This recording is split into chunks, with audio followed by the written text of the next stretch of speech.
দীর্ঘদিন পরে বাংলাদেশে ইন্টারনেট সেবা পেলেও সেটা শুধুমাত্র পাওয়া যাচ্ছে ব্রডব্যান্ড কানেকশনে, তাও আবার ভিপিএন ছাড়া ব্যবহার করা যাচ্ছে না।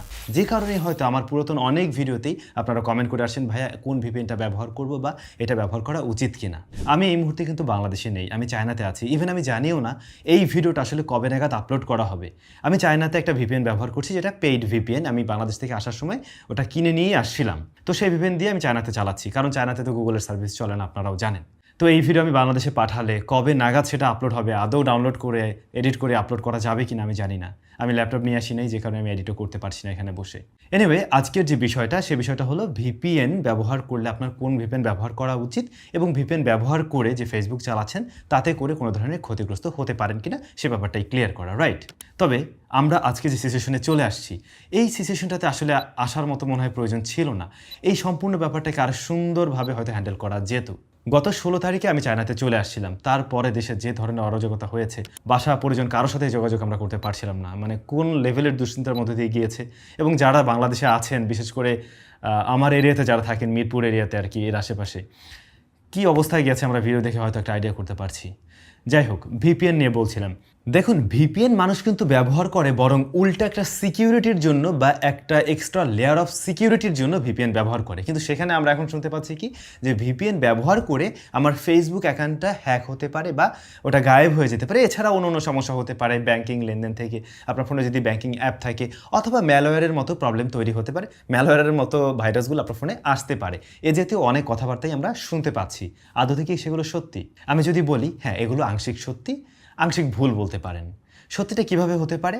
যদি কিনা আপনি আপনার ফোনে ফ্রি ভিপিএনগুলো ব্যবহার করেন, সেক্ষেত্রে এই ধরনের সমস্যা হলেও হতে পারে। এর মধ্যেও কিছু ভালো লোক আছে যারা ভিপিএনটা দিয়ে প্রথমে আপনাকে ফ্রিতে দেয়, এবং ফ্রি আপনি চালিয়ে যখন বুঝতে পারেন যে মোটামুটি মজা আছে, কিন্তু দেখবেন কিছু কিছু অ্যাড আসছে বা একটু স্লো কাজ করছে, তখন আপনি হয়তো কিনে নেবেন। এ ধরনের কাজ অনেক ভিপিএন কোম্পানি করে। তবে কিছু ভিপিএন কোম্পানি আছে যারা আপনার তথ্য বরঞ্চ নিয়ে থার্ড পার্টি কারো কাছে সেল করে দেয়। মানে ও সেটাকে বাইপাস করে দেয় অন্য কোনো জায়গায়, এবং তার ইনকামটা ওখান থেকেই হয়। এরপরে যদি আসি ম্যালওয়্যারের প্রসঙ্গে, কোন ধরনের ম্যালওয়্যারগুলো আপনার ফোনে বা কম্পিউটারে প্রবেশ করতে পারে?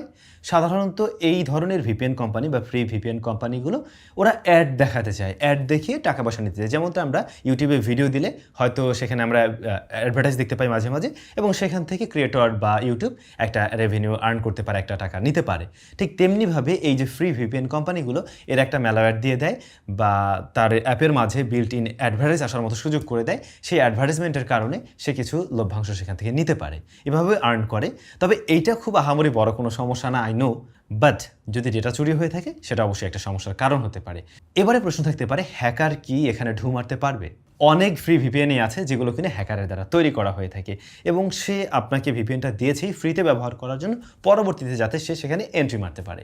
এখন আপনার যে করণীয় কাজগুলো রয়েছে তার মধ্যে যেটা হতে পারে, আপনি অবশ্যই একটা পেইড ভিপিএন ব্যবহার করতে পারেন। কিন্তু আমরা বাঙালি, আমরা চাই না পেইড ভিপিএন ব্যবহার করতে, আমরা ফ্রিতে পেলে সেটাই ব্যবহার করতে চাই। এটা খুব স্বাভাবিক। চায়নাতে ফ্রি ভিপিএন খুব একটা কাজের হবে না বলেই আমি কিনে নিয়ে আসছিলাম, আদারওয়াইজ হয়তো আমি নিজেও ফ্রি ভিপিএনই ব্যবহার করতাম। তবে আমি বলবো, কিছু কিছু ভিপিএন রয়েছে যেগুলো কিনা পেইড, বাট খুব বেশি টাকা পয়সা খরচ করতে হয় না। যদি সেগুলো আপনারা কিনতে পারেন তাহলে খুবই ভালো হয়। আর যদি সেটা না নিতে পারেন, তাহলে খুব দেখে শুনে বুঝে লিমিটেড আকারে আপনি ভালো মানের ফ্রি ভিপিএনই ব্যবহার করুন। এক্ষেত্রে এমন কোনো রিনাউন্ড ফ্রি ভিপিএন ব্যবহার করবেন যে ভিপিএনগুলোতে দেখতে পারেন যে হয়তো ফ্রিতে ব্যবহার করতে দিচ্ছে ঠিকই, তবে ওরা পুশ করতেছে আপনাকে বারবার পেইড ভিপিএনটা নেওয়ার জন্য, পেইড ভার্সনটা নেওয়ার জন্য।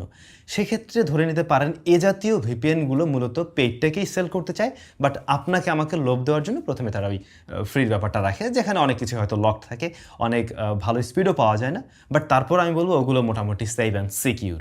এবার কিছু বেসিক টিপস শেয়ার করি।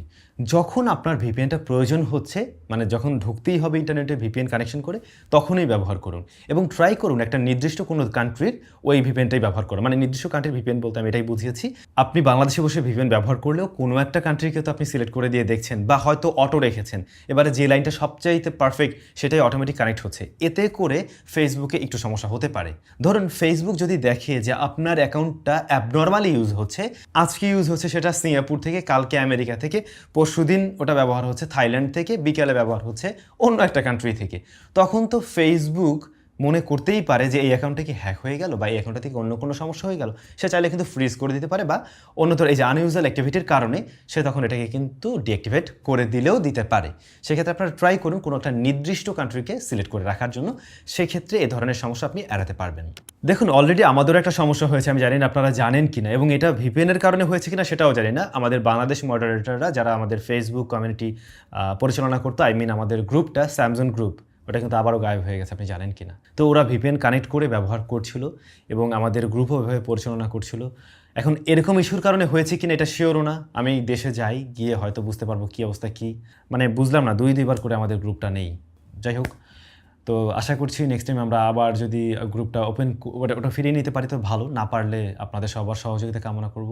অবশ্যই আপনারাও এগিয়ে আসবেন, আমাদের গ্রুপটাকে আবার পুনরুদ্ধার করবেন বা নতুন একটা গ্রুপ হয়তো তৈরি করবেন আর কি। এই আর কি, দেশে ফিরে আসলে অবশ্যই আপনাদের সাথে দেখা হবে। আমি জানি না, আবারও বলছি, এই ভিডিওটা আসলে কবে নাগাদ আসলে আপলোড হতে পারবে কিনা, আপনাদের আদৌ উপকারে আসবে কিনা। সবাই যে অবস্থানে আছেন ভালো থাকার ট্রাই করবেন, এমনটাই সবসময় আশা করব।